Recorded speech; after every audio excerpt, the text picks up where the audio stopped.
Tá. Então, nós vamos ler Atos, versos...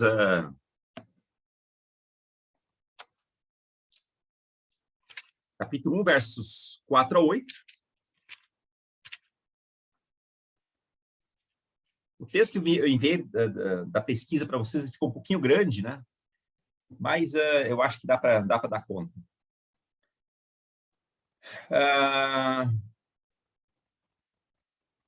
Eu vou ler o texto e eu vou pedir para a Bruna estar orando. A gente dá esse início. Certa ocasião, enquanto comia com eles, deu-lhes esta ordem: não saiam de Jerusalém, mas esperem pela promessa de meu Pai, da qual lhes falei. Pois João batizou com água, mas dentro de poucos dias vocês serão batizados com o Espírito Santo. Então os que estavam reunidos lhe perguntaram: Senhor, é neste tempo que vais restaurar o reino a Israel?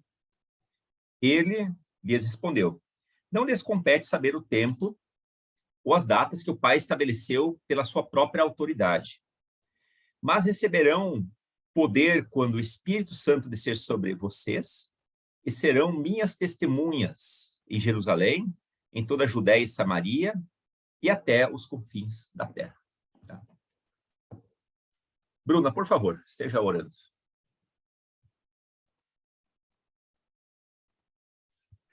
Bom dia a todos. Senhor, no nome de Jesus, Pai, nós te agradecemos por mais esse dia de vida que o Senhor nos concede. Te agradecemos, Senhor, por essa oportunidade, privilégio, Senhor, de estudar um pouco mais da Tua Palavra, de conhecer um pouco mais, Senhor, do muito que o Senhor tem para as nossas vidas. Te agradecemos, Senhor, pela vida do pastor Marcos Roberto. Te agradecemos, Senhor, pela vida de cada irmão aqui. Pedimos que o Senhor nos conduza, Senhor, à Tua verdade, ao Teu querer, e que o Teu Espírito Santo esteja nos guiando, Senhor, em mais esse estudo. Em nome de Jesus, Pai. Amém. Amém. Então, eu vou fazer aqui o compartilhamento da tela. Me baseei basicamente em dois autores, um brasileiro e outro alemão, Werner de Boer, né, e também o Hernandes Dias Lopes, para elaborar esse estudo.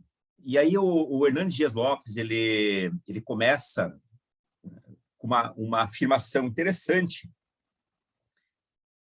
que, de alguma maneira, explica muitos rompimentos em diversas igrejas que nós temos visto, em especial aí talvez nos últimos 80 anos, né, que são as divisões da igreja, ou talvez 50 anos, que são as divisões da igreja, por conta da compreensão em relação ao Espírito Santo. Então, o Hernandes Dias Lopes, ele afirma que a expressão batismo com o Espírito Santo tem sido alvo de grandes discussões e muitas distorções nas últimas décadas. Eu diria ainda de muitas brigas, né, muitas divisões, muitos rachas. Vários estudiosos creem que o batismo com o Espírito Santo é uma experiência diferente da conversão. Há quem defenda que a evidência é falar em outras línguas. Outro grupo entende que o batismo com o Espírito Santo se dê na conversão, quando somos batizados no corpo de Cristo pelo Espírito. O fato é que a atuação plena do Espírito se dá no Pentecostes após ser glorificado, Cristo ser glorificado. Após esse evento, o Espírito Santo é derramado para estar continuamente e sempre com a igreja. Tá? O que converge aqui é que todos nós dependemos do Espírito Santo. E a única maneira de termos uma vida santificada é uma vida em que o Espírito Santo tem a liberdade de trabalhar nas nossas vidas. Tá?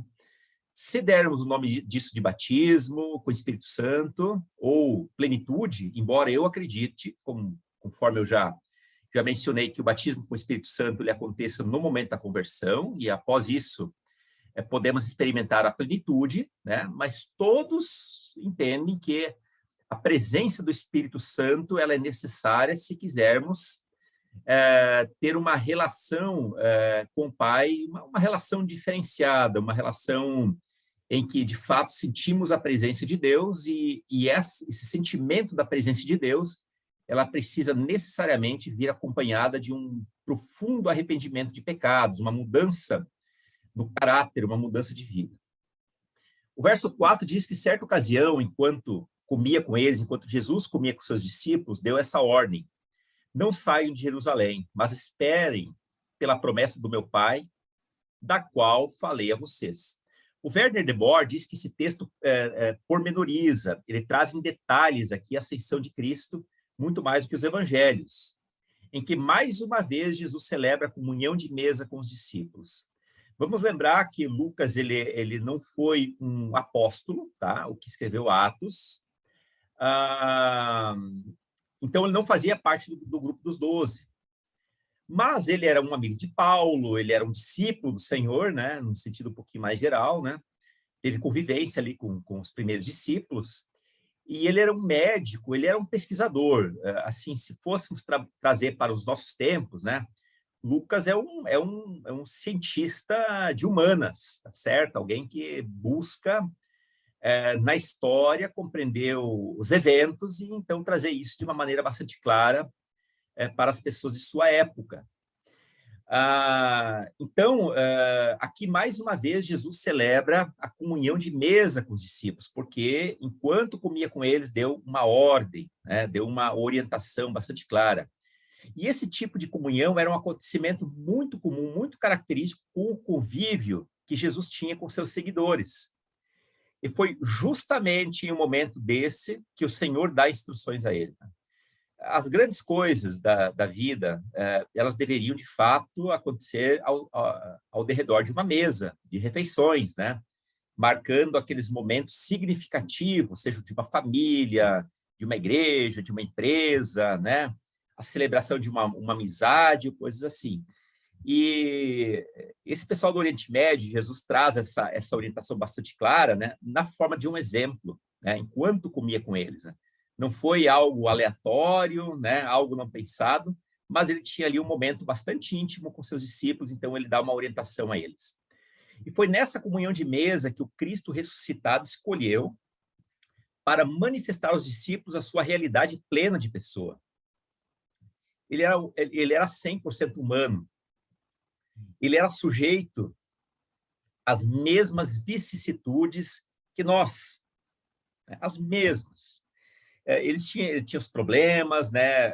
Ele sentia dor, sentia fome, angústia, né? E mais uma vez está ali se alimentando, logicamente, após a sua ressurreição. Tá?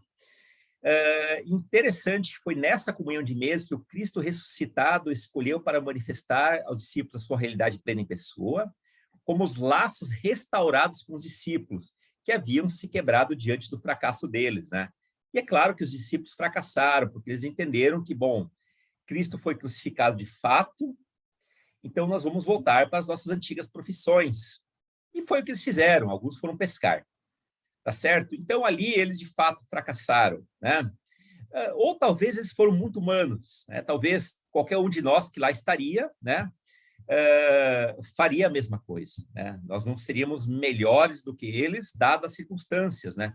Talvez até seríamos piores, a gente não tem como saber isso. O fato é que as alegres refeições à mesa representam lembranças importantes da atuação de Jesus. E era um memorial da última ceia antes do sofrimento e da morte, bem como da maravilhosa refeição matinal após a refeição. E aí Jesus chama essas pessoas, ele reintegra essas pessoas. É basicamente um reconhecimento, ok, vocês falharam, vocês voltaram novamente lá para os seus antigos trabalhos, mas ok, eu acredito em vocês. Vocês são os meus discípulos. Nós andamos 3 anos juntos e vocês vão continuar tendo essa mesma caminhada. Foi justamente em torno da mesa, durante uma refeição e antes da ascensão, que Jesus dá ordem expressa de eles permanecerem em Jerusalém. E eles deveriam permanecer ali justamente para esperar a descida do Espírito Santo.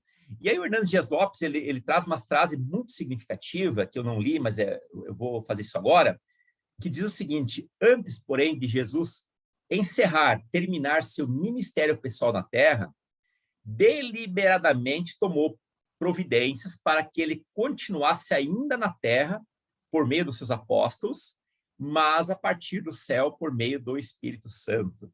Tá? Então, a continuação do ministério de Jesus, após a ascensão dele, se deu de duas maneiras, interligadas, interconectadas, porque um não está sem o outro.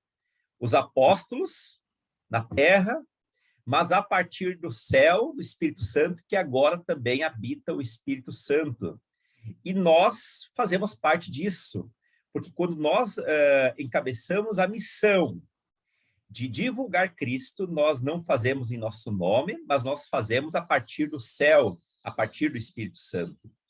E o Hernandes Dias Lopes, ele sistematiza esse verso, ele fragmenta esse verso da seguinte maneira: nós temos a promessa do Pai. O Pai prometeu o Espírito, e a igreja deveria esperá-lo. Nós vemos isso em Joel, vemos isso em João, e também vemos isso lá em Gálatas. Tá? Nós temos a promessa do Pai. E diante dessa promessa, eles deveriam obedecer sem nenhuma restrição.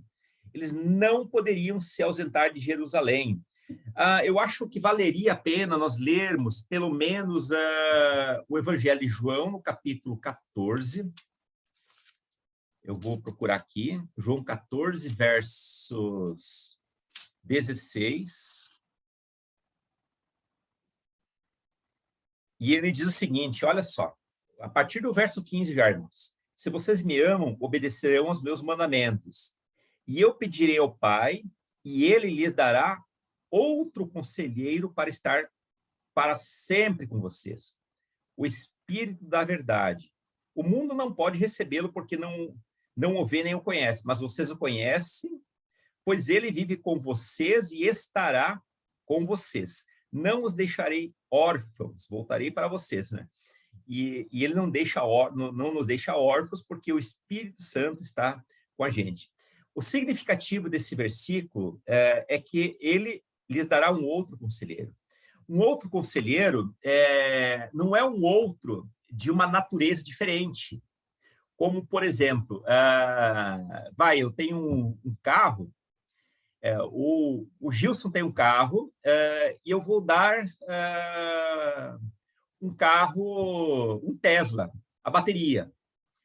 É um carro de uma outra natureza, é diferente. É diferente de tudo aquilo que tinha em termos de combustão, em termos de tecnologia.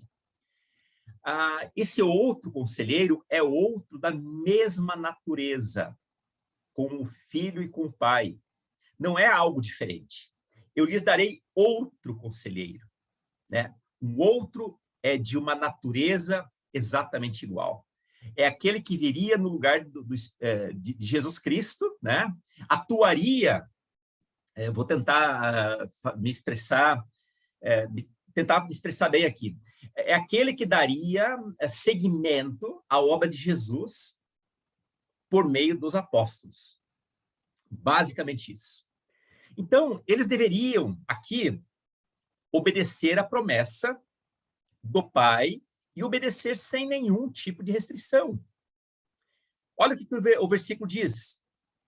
Certa ocasião, enquanto comia com eles, deu-lhes essa ordem: não saiam de Jerusalém, mas esperem pela promessa do meu Pai, da qual falei a vocês. Então, tem uma promessa, eles deveriam obedecer sem nenhuma restrição, sem colocar empecilhos. Não poderiam se ausentar de Jerusalém. E aqui tem essa brilhante frase que diz: o lugar do fracasso, Jerusalém, deveria ou haveria de ser o território da vitória.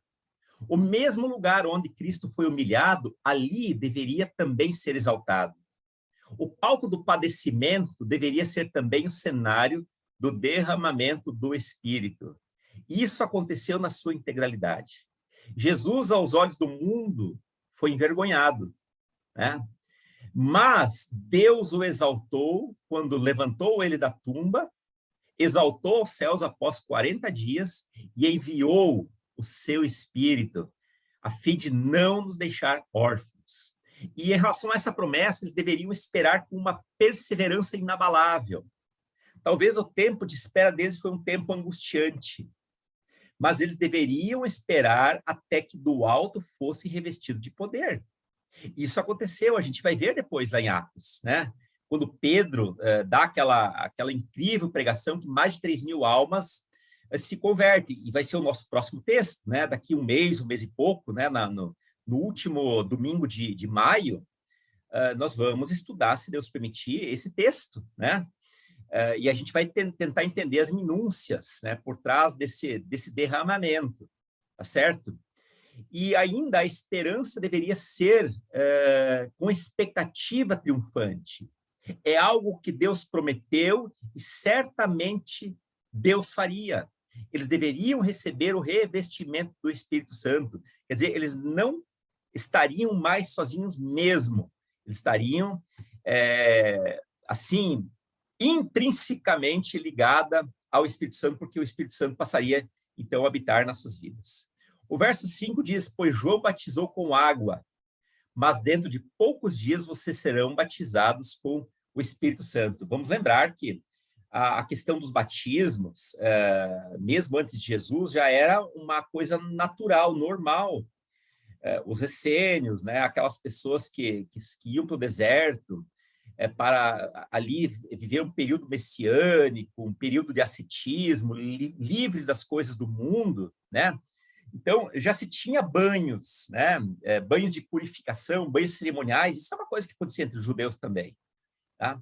E João, quando ele apareceu, quando ele surgiu, muito provavelmente João Batista viveu com esses essênios, que era um segmento judaico de pessoas que viviam em retiros, né, de uma maneira permanente, como se fosse uma colônia mesmo, né? Há autores que concordam que Jesus tenha tido uma experiência com esses essênios, né? E ele surge batizando com água. E ele fala, eu vos batizo com água, mas após mim vem aquele que batizará vocês com o Espírito Santo. Não há dúvidas de que o batismo de João foi muito importante. Foi muito importante. Porque esse batismo, ele era de arrependimento e ele apontava para Cristo. Ele apontava para o Messias. Mas agora havia também a promessa do derramamento do Espírito Santo por parte de Deus. Mas é uma promessa que o João Batista já tinha consciência dela. Quando ele falou, eu vos batizo com água, mas após mim veio alguém que é mais poderoso do que eu, do qual eu não sou digno de desatar as sandálias dele, e ele vos batizará com o Espírito Santo e com fogo. E isso criaria uma situação completamente nova, uma vez que a presença do Espírito levou a igreja do Senhor Jesus acima de tudo que já existiu na história, incluindo o batismo de João Batista. Só para fazer um parênteses aqui, quando João Batista fala que Jesus batizará com o Espírito Santo e com fogo, esse batismo com fogo, muito provável, tá? Que seja juízo, tá? Seja juízo. Não tem muito a ver com o aquecimento do coração, tá? Mas é o juízo de Deus sobre a vida das pessoas, tá? Então, precisamos ter bastante cuidado também com esse texto, tá? Em algum momento, a gente até pode voltar a fazer referência a isso de uma maneira um pouco mais aprofundada, tá? O verso 6 diz, então os que estavam reunidos lhe perguntaram, Senhor, é nesse tempo que vai restaurar o reino de Israel? Parece uma pergunta estranha, mas ela não é estranha. E essa pergunta que os discípulos fazem não é inapropriada. E Jesus responde, não compete a você saber os tempos ou as datas que o Pai estabeleceu pela sua própria autoridade. Nós lemos com a mentalidade ocidental do século XXI e achamos que essa parte aqui, esse verso 6, está totalmente desconectada com a questão da promessa do Pai em relação a mandar o Espírito Santo. Mas ela está em perfeita sintonia. E a gente vai entender o que significa isso. Então, de acordo com o comentarista alemão Werner de Boer, não houve nenhuma incompreensão da parte dos discípulos sobre a restauração do reino de Israel. A pergunta era legítima e ela precisava ser feita. E a resposta de Jesus foi precisa. Ela não soa mal educada, de longe disso. Qualquer pessoa poderia se perguntar a razão de um reino de 1000 anos sobre a terra não ter começado imediatamente após a Páscoa. Ora, aconteceu tudo. O pecado do mundo havia sido tirado. A morte tinha sido destruída do seu poder, ou destituída do seu poder. Satanás estava derrotado. Quer dizer, quando Jesus é ressuscitado, a morte ela perde a sua força porque ela não conseguiu reter o Filho de Deus. O plano de Satanás ele foi por terra porque ele não conseguiu o intento dele. Jesus ele cumpriu aquilo de levar o pecado do mundo sobre ele. Quando o próprio João Batista fala, eis o Cordeiro de Deus que tira o pecado do mundo. Ora, seria imperioso, seria natural que viesse naquele momento o cumprimento das promessas do reino. É por isso que eles perguntam, Senhor, é nesse tempo que vai restaurar o reino a Israel? É nesse tempo, no momento em que se descer o Espírito Santo, que o Senhor vai derramar ou vai restaurar o reino de Israel? Uma vez que o derramamento do Espírito Santo também fazia parte da irrupção, do surgimento de um reino messiânico, o reino não deveria começar com esse derramamento? A resposta de qualquer um seria sim, né? Deveria começar. O problema estava na questão de como eles entendiam esse começar, né? E aí Jesus então vai esclarecer para eles. Então, a pergunta que foi legítima e a resposta de Jesus foi assertiva e nada ríspida, porque alguns entendem que Jesus deu uma dura neles, mas Jesus não deu uma dura neles. Ele só trouxe à luz uma compreensão que eles ainda não tinham. Hernandes Dias Lopes, ele compreende que os discípulos tinham uma ideia errada do que o reino de Deus estava limitado ao governo físico. E talvez esse fosse o erro deles, né? E que talvez tinha que ser naquele momento um reino físico, um reino terreno e a restauração de um reino político de Israel. Eles haviam perdido há muito tempo a sua independência política e estavam dominados por estrangeiros, né? Se lermos o Antigo Testamento, os livros de reis, de crônicas, né? Mesmo os profetas, vemos as promessas de que eles teriam um longo período, assim, pelo menos 70 anos, sendo governado pelos babilônicos, sírios, né? Depois vem o Império Grego, vem os romanos, né? Então, eles perderam a independência política deles, né? Eles não eram um Estado soberano. Eles não podiam andar segundo as próprias regras. Eles tinham que viver, né, de acordo com os ditames do seu senhor, né? Tanto é que os impostos, eles tinham que enviar impostos para eles, né? Para os babilônios, sírios, gregos, depois também para os romanos, né? E eles ainda se alimentavam da esperança de que um dia tudo iria mudar. Israel assumiria o comando político do mundo. Não foi isso que aconteceu. Talvez essa foi a grande decepção e que resultou em incredulidade no coração do povo judeu, sobretudo dos teólogos da época, os saduceus, fariseus, escribas, que compreendiam esse reino messiânico como um reino político, em que o Messias viria, de fato, com uma grande legião e derrotaria os romanos. Era isso que esperavam. Mas quando viram que Jesus não estava montado num cavalo, né? Não havia sido concebido num palácio, ele nasceu numa cocheira de gado, né? de bois, vacas. Jesus viveu de uma maneira muito simples, sendo filho adotivo de um carpinteiro. Nasceu lá Nazaré, né? Belém da Judéia, ali Belém, depois Judéia, Nazaré. Quer dizer, pode surgir alguma coisa ali de Nazaré, quer dizer, nada de bom poderia sair daquele lugar. Quer dizer, isso é uma deslegitimação, deslegitima ali a ação daquele que diz ser o Messias. E ele foi rejeitado. E é por isso que eles alimentavam essa esperança de que um dia tudo iria mudar, e o povo de Israel ainda alimenta essa esperança hoje. Mas isso não vai acontecer mais. Não vai mais acontecer, porque Jesus já de fato veio. Então, Jesus, ele corrige essas falsas noções sobre a natureza, no que concerne esse reino de Deus, a natureza, sobre a extensão e a chegada do reino de Deus, mostrando que o reino possui um caráter espiritual. Ele não tem que ser geográfico, ele não vai ser geográfico necessariamente. Ele tem um caráter internacional quanto aos membros, e ele é gradual em relação à expansão, quer dizer, é um reino que vai expandindo, ele vai crescendo. E em relação à natureza, o reino proposto por Jesus era espiritual. Significa que esse reino não consta em nenhum mapa político. Vocês imaginam Jesus entrando em Jerusalém montado num jumentinho? Quer dizer, é tudo ao contrário daquilo que talvez os judeus pudessem esperar. O reino de Deus não é terreno, mas ele é espiritual. Seu trono é estabelecido no coração das pessoas, em cada um de nós. E esse reino não está nas embaixadas dos governos. Onde um escravo do pecado é liberto e onde um súdito do reino das trevas é transportado para o reino da luz, ali se estabelece o reino de Deus.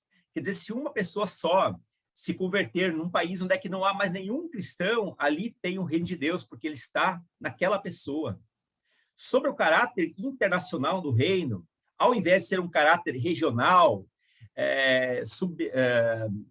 configurado apenas no espaço de Israel, ele entende-se que o reino de Deus ele vai para muito além.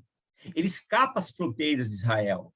Ele não tem fronteiras geográficas ou políticas, mas ele é em todo lugar. Significa que os discípulos deveriam ser testemunhas não apenas no território de Israel, mas também até os confins da terra. Em todos os lugares. E abrangia todos, inclusive os gentios. Vocês serão minhas testemunhas em Jerusalém, Judeia, Samaria, mesmo entre os inimigos naturais dos judeus, ali também o reino de Deus iria acontecer. Deus não tem esses inimigos que a gente às vezes coloca, né? Para ele não há necessariamente um povo inimigo, tá certo? Os samaritanos se tornaram inimigos de Israel, inimigos de morte. Mas eles deveriam ser testemunhas ali também em Samaria, porque Deus não os deixaria fora por conta de um capricho humano. Por fim, esse reino é gradual, ao invés de estático, conforme pensavam os discípulos. Significa que ele vai crescendo e amplia os seus horizontes à medida que as pessoas se rendem a Jesus, de modo que não lhes interessava saber sobre tempos ou épocas que acontecerão tais coisas. Isso é fantástico, isso é fantástico. Quer dizer, o reino de Deus, irmãos, ele continua avançando. Ele não parou. Quando uma pessoa se converte, ali o reino de Deus está crescendo, e vai crescendo, e vai crescendo, até um dia ter a sua plenitude. Quando acontecer essa plenitude, aí sim nós experimentaremos a ressurreição, né, o juízo final, e aí sim um reino eterno.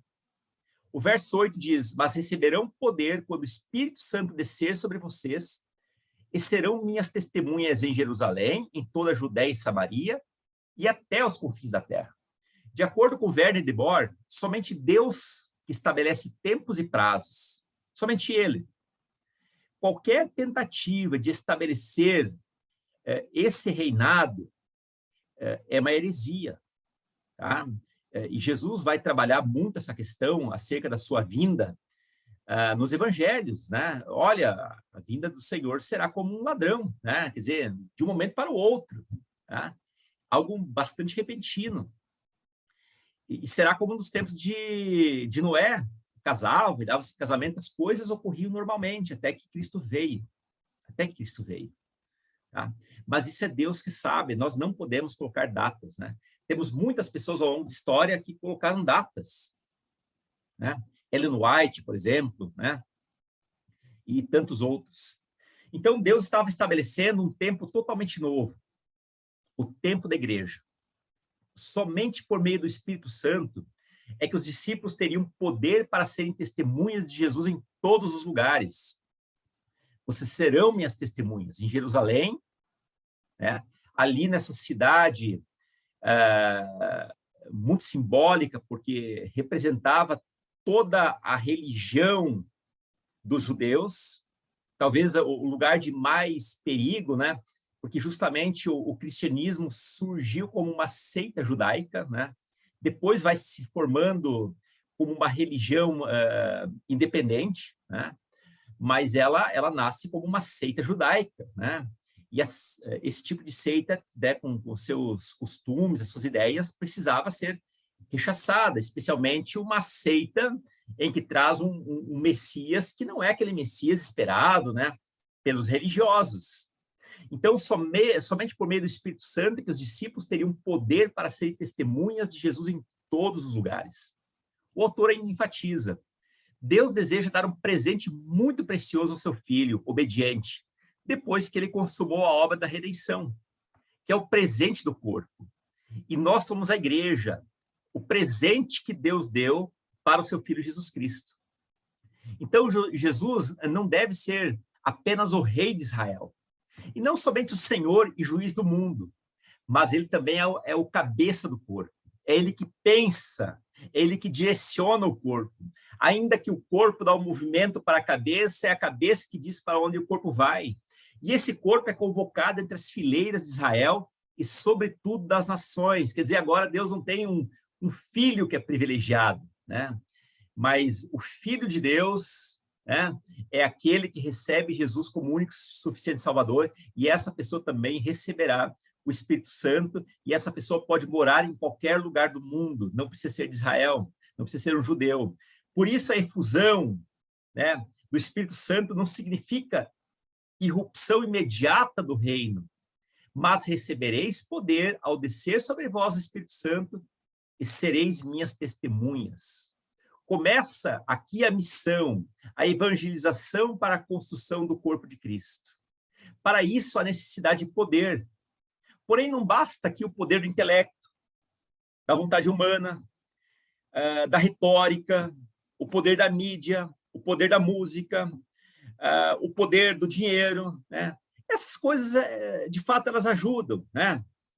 Tudo isso são recursos. O intelecto é um recurso que Deus nos deu, a vontade, o dinheiro, a mídia, tudo isso são coisas bem humanas, e algumas delas foram construídas por nós como bênção que Deus nos concede.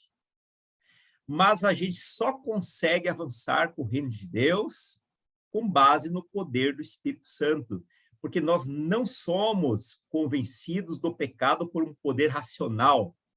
Racionalmente estamos afastados de Deus e também espiritualmente, mas só conseguimos ser convencidos do pecado, da justiça e do juízo pelo poder do Espírito Santo.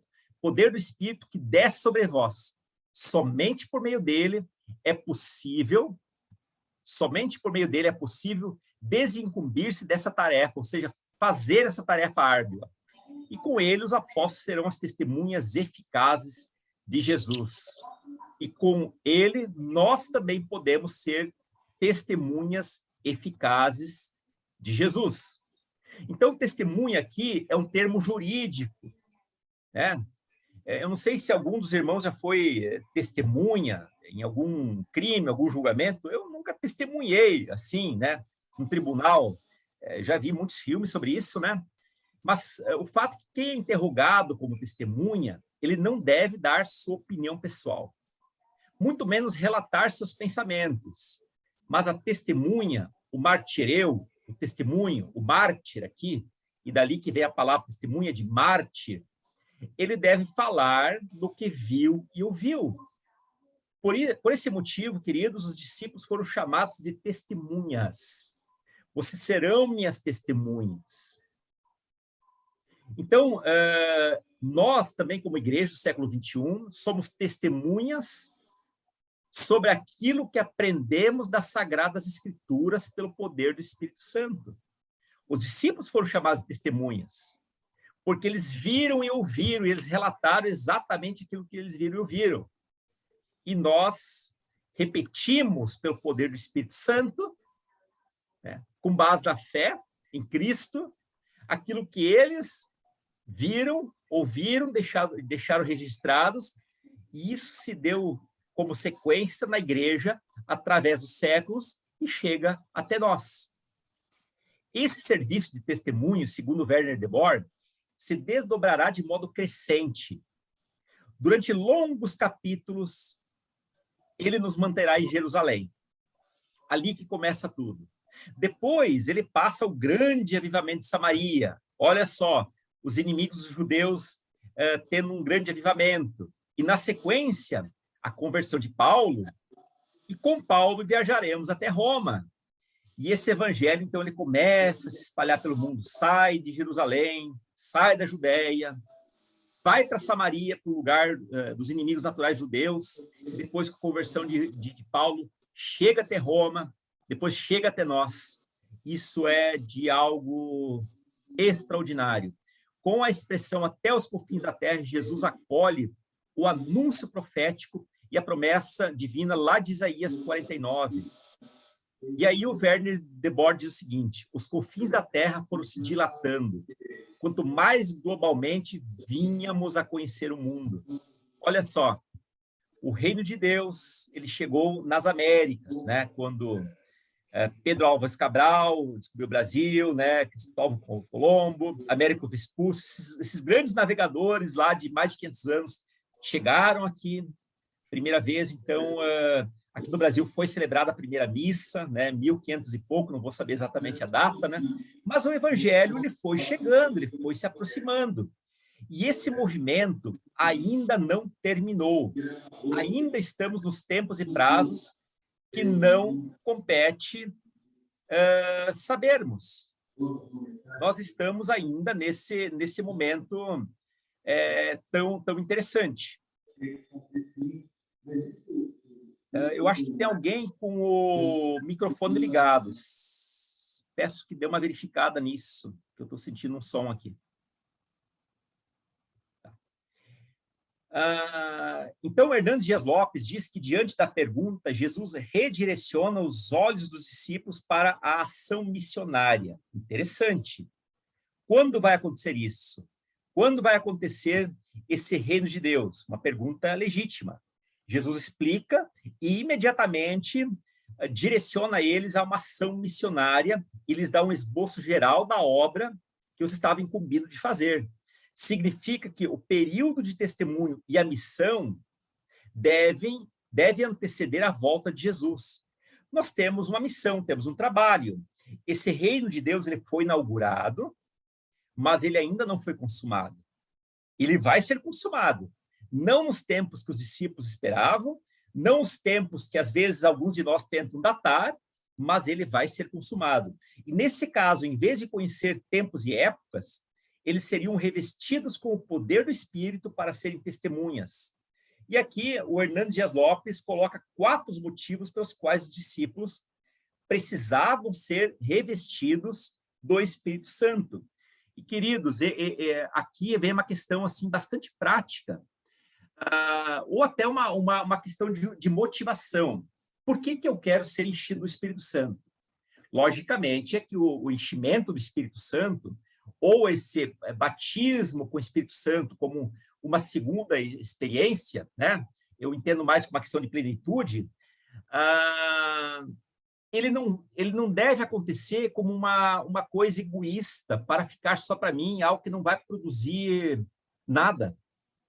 Ele precisa produzir algumas coisas. E a primeira delas é essa ação missionária. É para sair do campo da especulação para o campo da ação. Quer dizer, tem o aspecto missionário, mas ao invés de ficarmos especulando ali sobre tempos e épocas, eu preciso ir para a ação. Os discípulos estavam perdendo aqui o foco. Talvez estavam perdendo o foco. É a opinião do Hernandes Dias Lopes. Embora o Werner de Boer diz não. Não estavam perdendo o foco. Era uma pergunta legítima. Nós vemos aqui uma pequena diferença de interpretação nisso. Não tem problema. Agora, o fato é que eles queriam investigar o que não lhes competia, não estava na alçada deles. Enquanto eles deveriam ser capacitados para fazer o que lhes fora dado por obrigação. Ide por todo mundo. Pregar o evangelho a toda criatura. batizando-os em nome do Pai, do Filho e do Espírito Santo. E eis que estarei convosco todos os dias até a consumação dos séculos, diz Mateus capítulo 28, no final do capítulo. Então, não podemos viver com um mapa profético nas mãos, especulando o futuro. Quando vai ser? Será que depois de 4 luzes de sangue? Será que depois de tal dia? E pegamos lá, então, o calendário judaico, fizemos uma mistura com o nosso calendário e tentamos fazer contagem de semanas, as semanas de Daniel, e tentando achar algum tempo. Não, isso é bobagem, é mera especulação. Claro que nós devemos desejar a vida de Cristo, devemos desejar a consumação do reino de Deus, né? Já que ele foi inaugurado, tá certo? Mas nós não podemos fazer datas, não podemos colocar datas. Não, agora a volta de Jesus está próxima, é claro, ela está muito mais próxima do que tempos atrás, mas vamos lembrar que depois de cada grande evento da humanidade, sempre se teve uma expectativa acerca da consumação do reino de Deus com a vida de Cristo, principalmente quando viram os milênios, do ano 999 para o ano 1000, de 99 para o ano 2000, né? 1999 para o ano 2000, né? Sempre se teve esse tipo de coisa. É claro que as catástrofes estão cada vez mais noticiadas, vão acontecendo de uma maneira muito mais, parece que frequente, parece que nós estamos vendo Jesus às portas, mas isso não cabe a nós definirmos datas sobre isso, porque isso seria uma heresia. Tá? Quantas pessoas já não caíram nessa falácia, venderam todas as suas coisas, doaram tudo que tinha, né? Não que doar seja uma coisa ruim, né? Achando que Jesus viria ali no outro dia ou dali uma semana, e Jesus não veio, né? Então, temos que ser sábios nessa questão. E a maneira de buscarmos sabedoria é pela ação do Espírito Santo e pelo estudo da palavra, ver o que a palavra diz. Então, somos desafiados a testemunhar aqui, ali, acolá, alhures, né? No poder do Espírito Santo.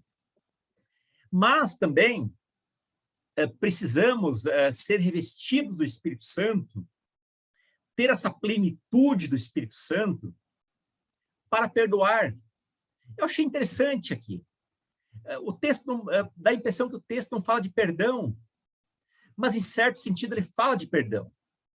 As antigas barreiras raciais, culturais e religiosas que separavam os judeus dos samaritanos deveriam ser quebradas.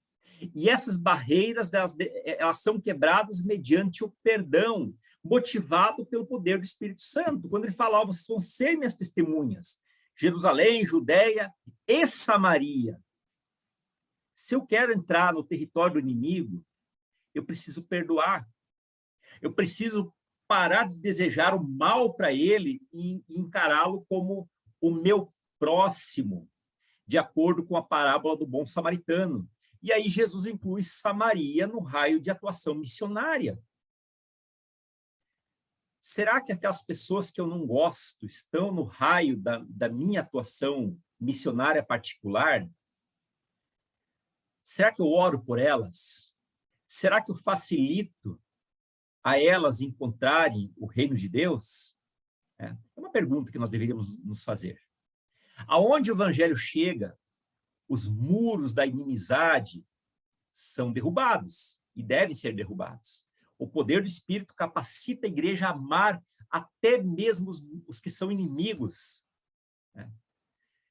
Eu consigo amar as pessoas que odeiam o evangelho? É muito difícil, não é mesmo? É muito complicado. Nós temos mais facilidade de amar quem nos ama, não é mesmo? Nós temos mais facilidade de amar quem pensa como a gente pensa. Mas amar aquela pessoa que faz mal para a gente é tão complicado, né? Ou aquela pessoa que talvez é muito diferente de nós, de uma cultura diferente, né?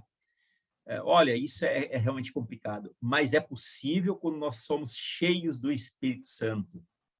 Então, queridos, as evidências de uma pessoa plena do Espírito Santo, uma pessoa que vai atingir a plenitude, tem um aspecto, claro, do arrependimento dos pecados, às vezes pode vir acompanhado com dom de línguas, de interpretação, de profecia, tudo isso pode.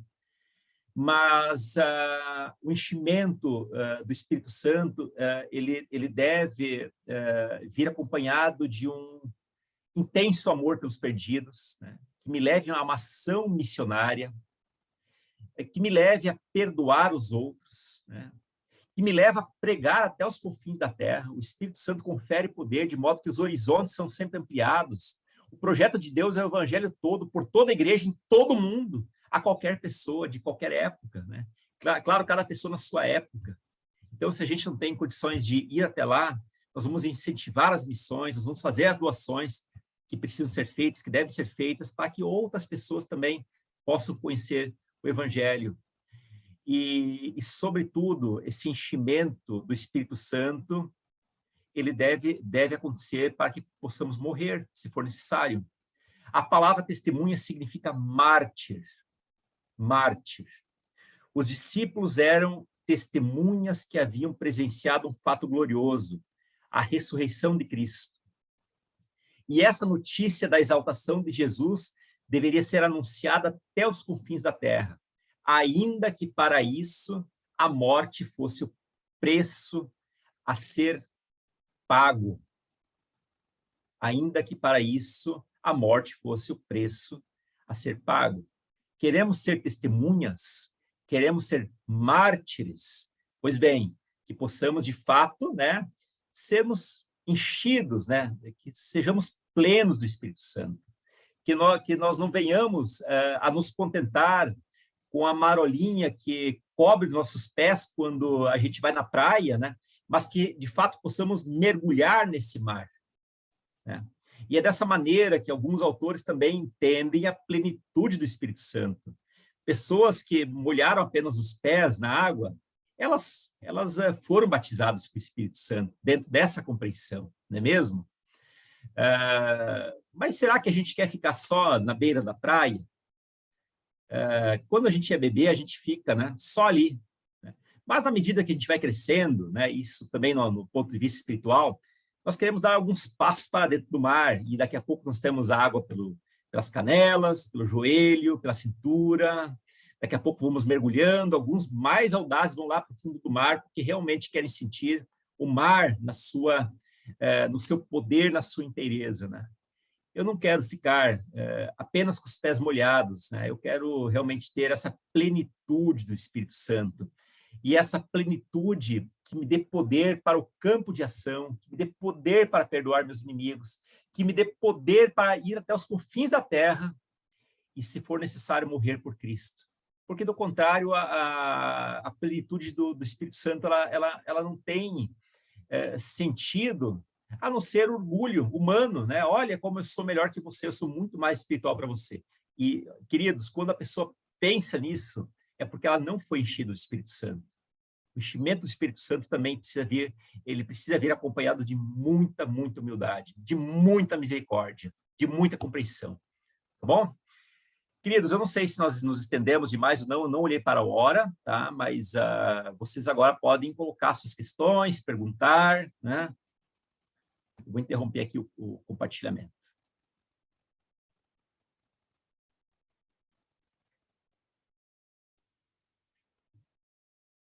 Vocês têm alguma dúvida, alguma pergunta, alguma experiência?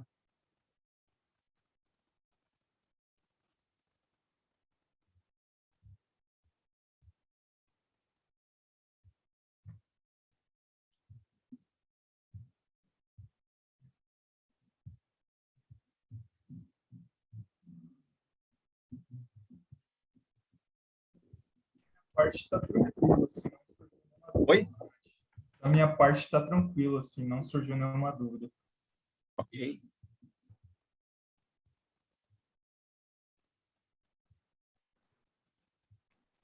É uma pergunta. Por favor, Gilson. Na realidade de Atos, apóstolos, Jesus falou para os discípulos esperarem pelo Espírito Santo. Eles esperaram até que o Espírito Santo veio sobre eles e a igreja iniciou um, um processo muito rápido, a propagação do cristianismo.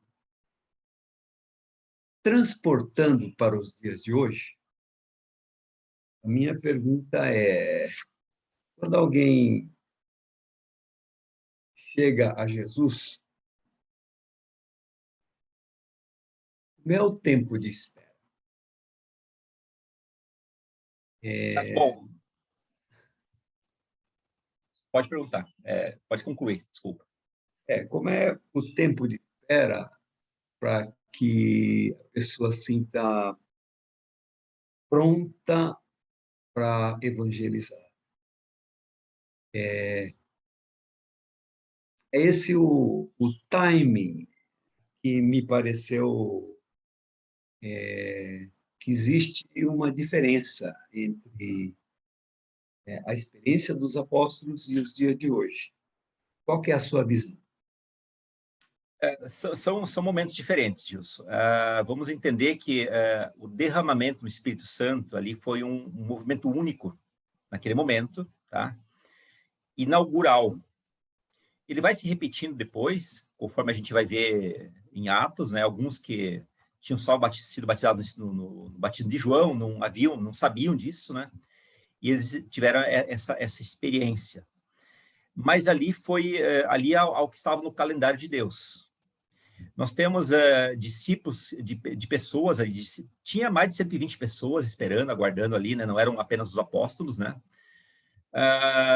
Mas eram pessoas que já tinham andado com Jesus, já haviam sido discipuladas,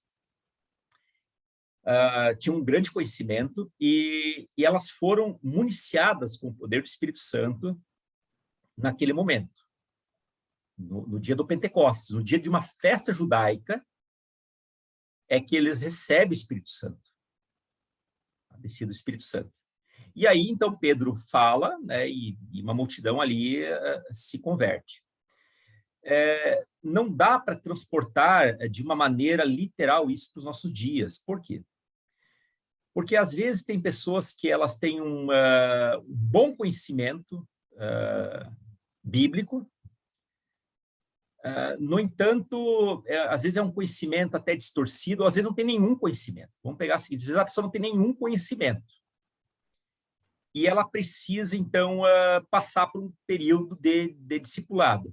Por outro lado, isso também isso vai muito de pessoa para pessoa. Tem aquelas pessoas que, assim, se convertem e elas têm tanto amor por Cristo que, imediatamente, sem conhecer muito, elas vão e falam das boas novas. Não tem problema nenhum nisso. Tá? Não tem. Depois, essa pessoa precisa ser orientada a encaminhar para o discipulado, né? Esse recém-convertido, ele pode levar pessoas a Cristo, deve fazer isso, né? Anunciar as boas novas, mas ele não está apto para discipular, porque ele não conhece. Ele não conhece o sistema da igreja, não conhece a Bíblia, e ele pode acabar falando coisas que não são verdadeiras. Não por um erro premeditado, mas porque ele não sabe. Então, ele pode, sim, deve testemunhar, certo?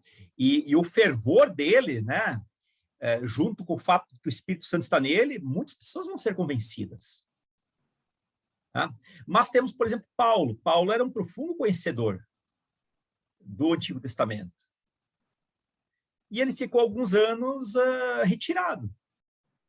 Ele não foi imediatamente. Logo.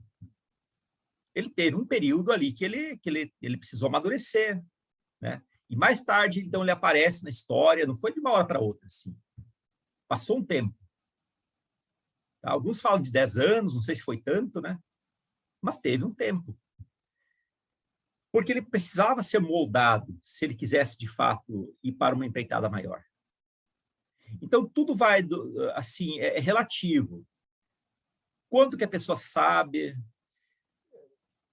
quanto a pessoa estava, por exemplo, numa vida de pecados, o quanto ela se aprofundou. tá certo? Paulo, no início ali, ele ainda despertava muitas suspeitas, né? Então, tem uma série de razões, tá?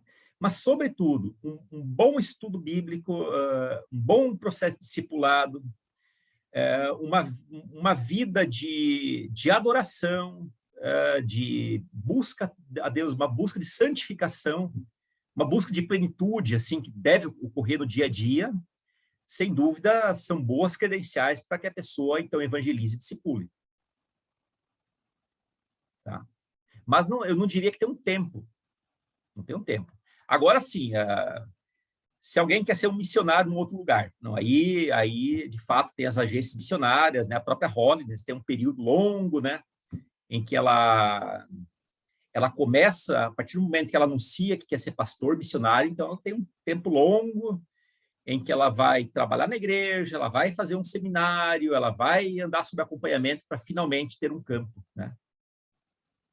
Isso é a nossa realidade, tá certo? Isso também vai variar das políticas, né, de parentes de igreja para igreja, de denominação para denominação. Eu não sei se eu consegui responder, se não ficou mais confuso.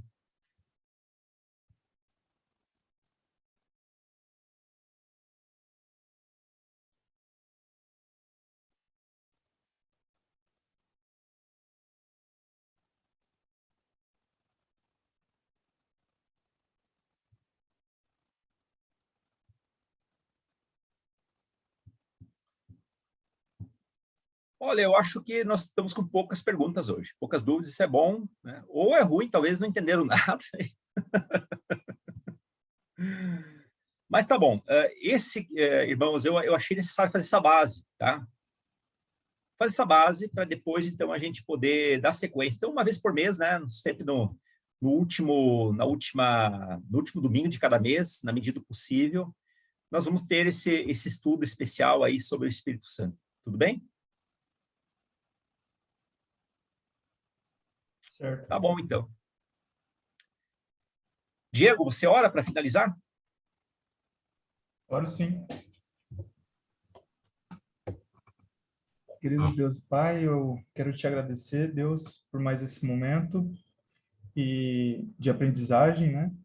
Que o teu Santo Espírito esteja guiando nossas vidas, tirando toda a confusão de nossas mentes, tudo aquilo que impede a gente de se achegar mais perto de Ti, Pai. Que através desses estudos, Pai, o Senhor esteja guiando nossa vida, nossa mente. E eu te agradeço, Pai, por cada vida, por cada irmão que está aqui, pela vida do pastor Marcos, e que possamos ter um bom domingo hoje, Pai. Essa é a minha oração em nome do teu Filho, Senhor Jesus. Amém. Amém. Amém. Então, irmãos, tem só um aviso, tá? Nós vamos ter um período que nós não vamos ter aula. Eu quase que estava me esquecendo disso, tá? Semana que vem é Páscoa, tá? Vai ter atividade da igreja, então não teremos. No dia 24, nós vamos tirar um pequeno tempo de visitar a família, de férias, de visitar a família, né? Os pais da Margarete, e eu também vou aproveitar para dar uma aula lá em Blumenau, tá certo? Então, nós não vamos ter aula no dia 24. Eu não sei se vamos ter aula dia 1º. Se eu tiver de volta antes, nós vamos ter. Senão, vai só lá para o dia 8. Só lá para o dia 8. Tudo bem? Então, semana que vem, todos estão convidados, né? Agora, 24, com certeza, não teremos, e o dia 1º vai ficar ali assim. Não sei se vamos ter ou não ter, vai depender do meu retorno. Tudo bem? Ok. Beleza. Obrigada. Valeu, forte abraço, Deus abençoe a todos. Eu E- também. Tchau, tchau. Bom domingo. Tchau. Bom Tchau. domingo para todos. Bom domingo. Tá tudo bem.